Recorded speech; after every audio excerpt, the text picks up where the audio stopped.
So what are your expectations for the rest of the earnings seasons? Are there likely to be some surprises from companies yet to release? We are not expecting any surprises. Again, you look at the lull in the general macroeconomic space, the weakening consumer spending power, this will likely affect the consumer goods space, so performances are not expected to particularly excite.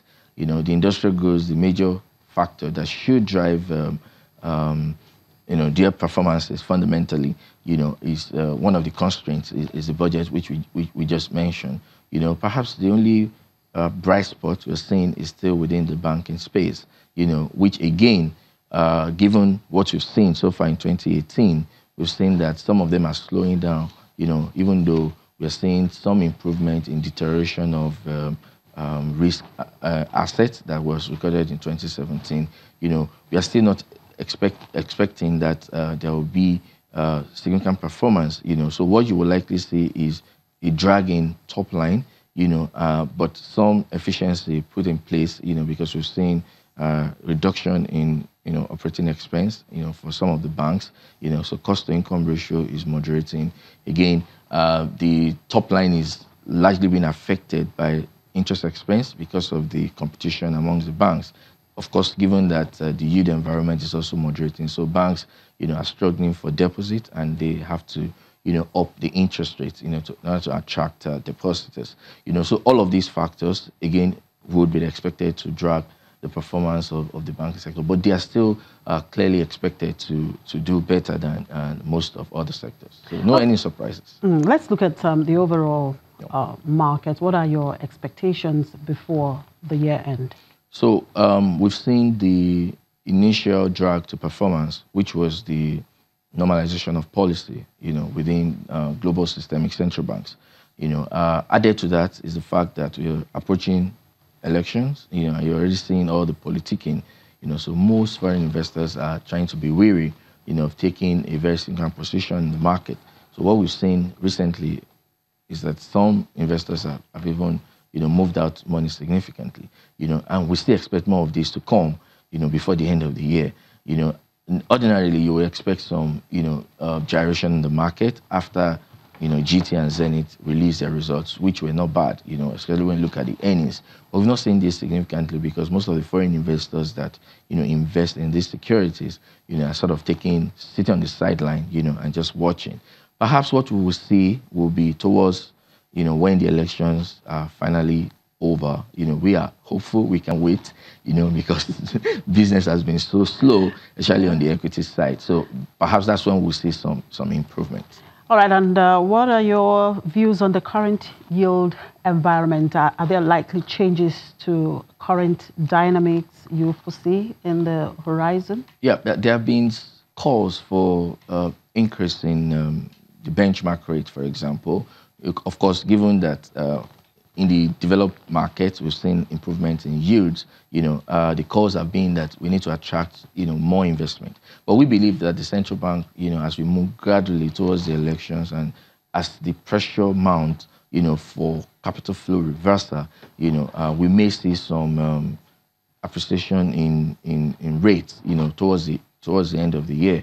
Purely market driven, not from the perspective of a tweak in monetary policy. We feel that the MPC will just maintain the status quo. But the current yield environment has been sort of calm, it's on the high side, especially for the bonds.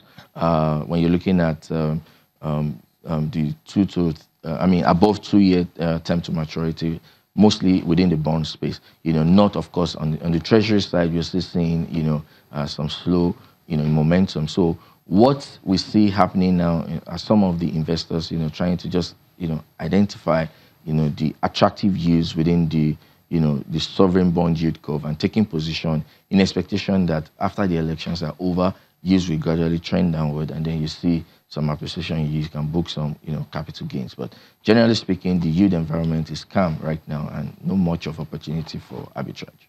And looking at the medium-term expenditure framework that was released recently, how do you think the plan for that 2019 budget is going to drive the market sentiment going forward? Well, we saw this, happening some days ago when the Minister for Budget and National Planning, in their engagement, trying to, they're trying to engage with the stakeholders, in looking at the medium-term expenditure framework, and of course, particularly the budget for 2019. But from the numbers we've seen, apart from the fact that government expects to spend about 8.6 trillion in total expenditure, the lines and the assumptions, underlying most of the numbers that have been rolled out is still much in line with what we saw in 2018. And these are concerns for us, especially when you look at the revenue lines of government. Government is expected to raise about 7.2 trillion. I think 7.9 trillion to be specific. That's in 2019 budget. We feel this is still unrealistic, given the current, revenue profile of government. And when we look at the assumptions, underlying this, we also see that the possibility of, achieving this target, is perhaps very slim. And what this will imply is that fiscal deficit, will still be on the rise. There may not be borrowing, as the government is now trying to watch because of, different concerns. But the issue will now be that you may have some financing of the budget, from the central bank quarters, if definitely the expenditures must be met. So the performance on the market is expected to be muted, given that even the 2018 budget, we've not seen much of implementation, talk of the 2019 budget. But the current gains we have seen in the market so far, since this week, how long do you think that will last? Are we likely to see the market up for the rest of the week at least? We feel it will not last. Because the assumptions, the factors driving the fundamentals or driving sentiments, are still much in line the same. So what investors are just trying to do now is to identify some, counters. You see that some of the bellwethers, were the ones that, posted significant gains yesterday. They will identify those opportunities and, of course, take the profits as time comes. But when we expect the entire sentiment to change, when we expect a change in tide, will be towards after the election, post-February 2019. Okay, we'll just wait and see. Thank you. Thank you, Robert. Thank you.